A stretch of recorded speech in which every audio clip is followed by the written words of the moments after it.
अस्सलाम वालेकुम friends, welcome back to Top Smarties. Drama serial Baby Baji की बहुएं, जहां पर बेबी बाजी की बहुएं हार कर शहनाज के घर पहुंच गई शादी की तारीख लेने के लिए। अजरा कहने लगी, शहनाज से रिश्ता अम्मी ने जोड़ा था और किसी भी तरह ये रिश्ता नहीं टूट सकता। मैं तुमसे अपने किए पर माफ़ी मांगती हूँ। अब के बाद शहनाज अपनी डिमांड बताती है, ठीक है, मुझे इस रिश्ते पर कोई एतराज़ नहीं, लेकिन मेरी बेटी शादी के बाद इस घर में नहीं रहेगी, बल्कि वलीद उसे अलग घर लेकर देगा, वहीं पर दोनों अलग रहेंगे।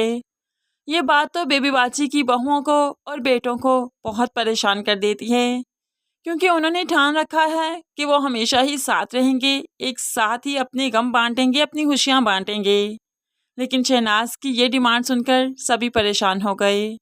घर आकर जब पप्पो को मालूम पड़ा तो वो तो दिल ही दिल में बहुत खुश हुई, लेकिन फिर सबको उकसाते हुए कहने लगी, वो लड़की वाले होकर डिमांड रख सकते हैं तो हम लड़के वाले होकर कुछ क्यों नहीं कह सकते। आप लोगों को भी बहुत भारी भारी डिमांड्स रखनी चाहिए ताकि उसके भी होश ठिकाने आ जाएं। लेकिन यहाँ पर कोई भी शहनाज के होश ठिकाने दिलवाना नहीं चाहता, बल्कि बहुत ही खुश उसलूबी से ये रिश्ता तय पाना चाहता है। ऐसे ही अजरा तो अपने ही आप में बहुत शर्मिंदा है। जब वलीद उसके सामने आया तो रोकर माफ़ी मांगने लगी। वलीद, मैं बहुत दुखी हूँ, सब कुछ मेरी वजह से हुआ, वरना शहनाज ने तो कभी अलग घर की मुतालबा किया ही नहीं था, उसने तो कभी सोचा भी नहीं था ये सब कुछ करने का। मुझे माफ़ कर दो, तुम्हारी असल गुनहगार मैं हूँ। अब अजरा वाकई बहुत परेशान है कि कैसे सब कुछ ठीक करे। रात को जमाल सो भी जाता है तो अजरा को भला नींद कैसे आएगी। वो तो अपनी सास की तस्वीर को अपने गले से लगाए बस रोती रहती है, माफियाँ मांगती रहती है।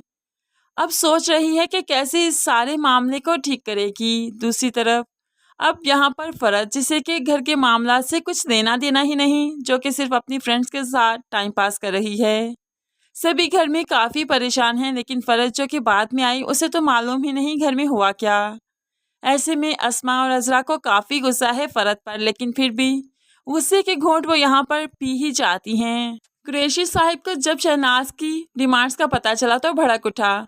मैं घर का सरबराह हूँ, मुझसे पूछे बगैर तुम कोई बात कैसे कर सकती हो, ये रिश्ता कैसे तय कर सकती हो।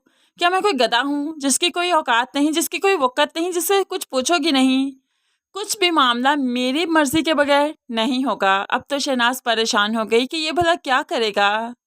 दूसरी तरफ शहनाज, जो कि अब समन को देख रही है बार बार स्टडी करते हुए, दिन रात पढ़ते हुए, तो अब तो वो पूछ ही लेगी कि जब तुम्हारे एग्जाम्स हो गए तो पढ़ने की भला क्या ज़रूरत है।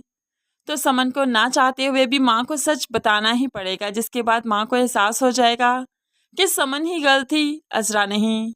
ऐसे ही दोनों घरों में पैचअप फिर से हो जाएगा। दूसरी तरफ आशी, जो कि अब वलीद पर डोरे डालना चाहती है, लेकिन वलीद को तो आशी पर बहुत गुस्सा है, क्योंकि वलीद को लगता है कि इस रिश्ते को इस नौबत तक पहुंचाने की असल कसूरवार आशी है, इसलिए वो आशी पर गुस्सा ही रहता है। लेकिन आशी अपनी मोहब्बत से वलीद को अपनी साइड पर करना चाहती है, क्योंकि आखिरकार वो तो सायरा की ही बेटी है।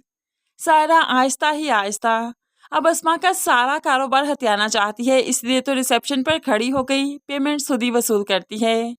आहिस्ता ही आहिस्ता पेमेंट वसूल करते करते वो इस सारी बुटीक की मालकिन बन बैठेगी, और अस्मा बेचारी जो काफ़ी मासूम है, मासूमियत में ही मारी जाएगी।